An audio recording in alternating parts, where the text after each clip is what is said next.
اهلا بيكم، اتمنى تكونوا بخير. فيديو النهارده اشتريت شويه حاجات خاصه بالدراجه الهوائيه، لاني اشتريت لي دراجه هوائيه موديل A5 من شركه جالاكسي المعروفه. المهم شويه اكسسوارات ضروريه لو انا هستخدم العجله بحيث للامان وكمان راحتي. اكسسوارات اشتريتها من امازون ووضعتها كلها في كرتونه واحده قديمه عندي بحيث نطلع حاجة حاجة ونعرف ايه هي وانا ليه اشتريتها. المهم يلا نشوف الحاجات اللي في الكرتونة مع بعض.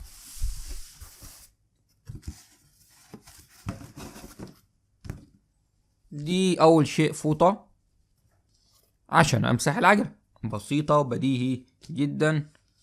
فوطة مايكرو فايبر، دي سعرها حوالي 15 جنيه. ندخل وراها.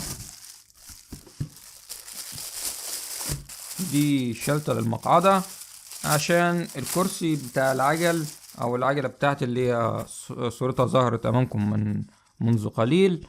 الكرسي ناشف شوية فمحتاجة شلتة. دي انا سألت على الشلتة دي عندي في اسوان بحوالي 110، انما وجدتها على امازون ب72 جنيه وبعد التخفيض 62 جنيه او حاجة في الرينج دي. هبقى اضع صورة امامكم بالاسعار. هي كويسة ومريحة لان الكرسي بتاع الدراجات ما بيكونش احسن حاجة يعني.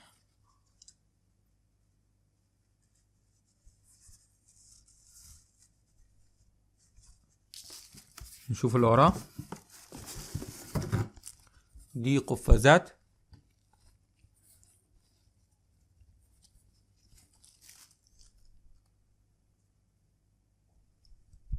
دي انا هي عندي من الاول، بس دي انا لسببين. اول حاجة قفازات مفيدة للاعصاب عشان ما فيش فيه يكون في ضغط يعني على حسب ما انا قريت. وتاني حاجة عشان الشتاء مع العجلة او الدراجة والموتوسيكل بتكون صعبة، فدي مفيدة جدا خصوصا في قيادة الدراجات.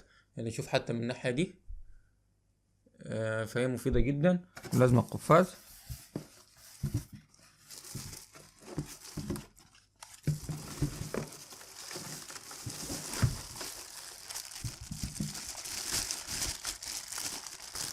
ده رفرف لان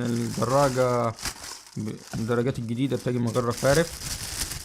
الرفارف طبعا اغلبنا عارفها، الرفرف الامامي عشان الكاوتش ما يجيبش طين وتراب على البنطلون، ونفس الوضع الرفرف الخلفي. دي اسعارها بتتراوح من بين 31 جنيه لحد 51 جنيه.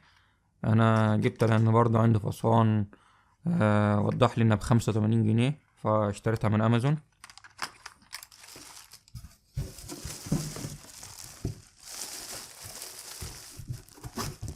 دي شنطة ظهر.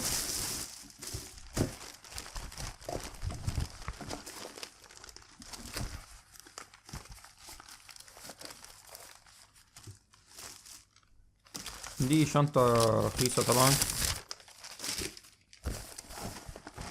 خامتها مش بطالة. دي اللي بتتغلق كده يعني، شوف تحط اللي انت عايزه وتلبسها. شوف الحبل قوي ازاي. دي سعرها قبل التخفيض كان 86 جنيه، انا مش فاكر هو خفض لي كام يعني. غالبا آه، يعني هتوقع في حاجة 60 او يعني في الرينج ده. هنا فيها جلد وهنا فيها سوستة. انا طبعا لان انا معايا شنطة كتف، شنطة الكتف مش هينفع استخدمها مع الدراجة هتزاولني، فانا ممكن احط شنطة الكتف جوه الشنطة دي. لما اوصل المكان اللي اوصله ابقى اطلعها. وطبعا ممكن تشيل شوية حاجات حلوة، شنطة كبيرة يعني مش صغيرة يعني. شوف كده واصل لحد فين يعني. هنا لهنا طويلة يعني، أنا مش محتاج اكتر من كده. نشوف ايه داخل الحقيبة. دي برضو انا وجدتها بتتباع في اماكن زي الراية والخ وفوق 100 جنيه. هي ب86 وبعد التخفيض كانت اقل برضو. فكويسة لحفظ المياه، هي نعم ما بتحفظش المياه لوقت طويل، بس هي من شركة تانك وشركة تانك معروفة جدا. دي بتشيل 650 ملي. ومفروض انها بتحفظ المياه لفترة حلوة يعني.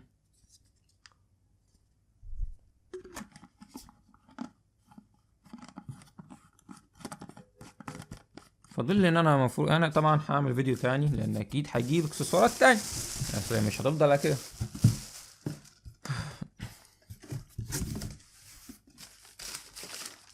ده جرس،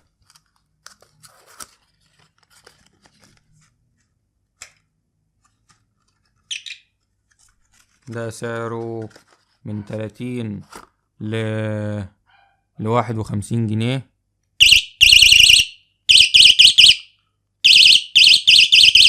يا لهوي صوته عالي جدا جدا جدا. انا مش هلعب في الصوت، بحيث يعني لو هعمل تعديل في الصوت هيكون تعديل الصوت كله على نفس التعديل، بحيث هتعرف الفرق ما بين صوتي وبين ده. صوته عالي طبعا. ده سعره ما بين 31 ل 51 جنيه. بركب له حجارة عادية شبه حجارة الريموت بتاعة الريسيفر بتاع التلفزيون. بركب من هنا. اكيد في اكيد في المستقبل انا هشتري حاجات تاني. يعني انا ده مثلا ب30 او 31، ويعني ب40. انا جابه ب40 بصراحة، وبيتباع عندي ب40.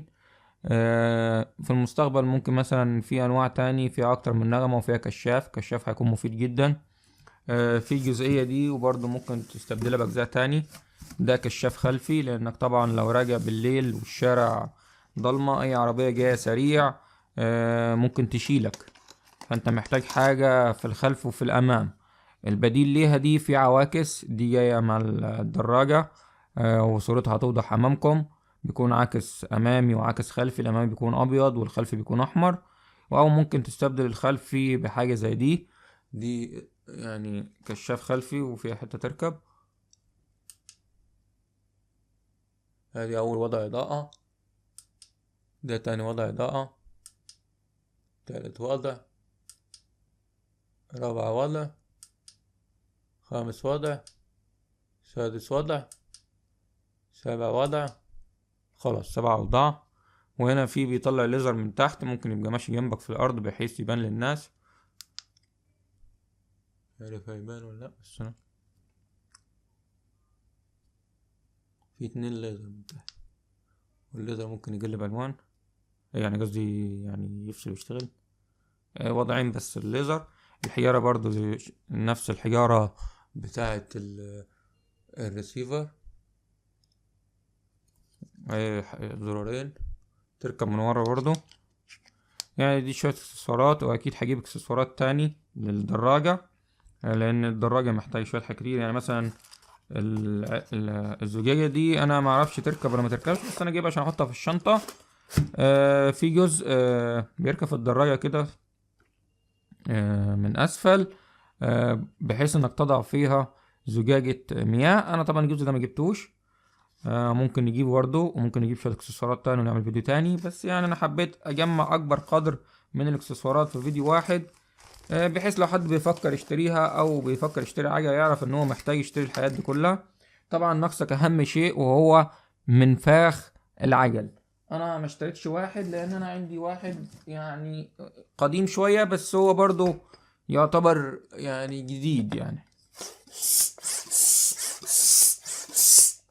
فانا مش محتاج اشتري واحد غيره. في طبعا انواع ممكن تركبه في العجلة نفسه بحيث تاخده معاك في اي مكان. لو انت بتسافر او الخ فانت محتاج معاك منفاخ محمول. انا العجلة جايبها او الدراجة جايبها عشان البلد، يعني مش هروح حتة بعيدة. فانا ده مناسب جدا ومش محتاج غيره. العواكس طبعا جاية مع الدراجة، و يعني بس كده. دي شوية اكسسوارات هتفيدك. وممكن تشتري طبعا مستقبلا خوذة، او ممكن حوامل المفاصل.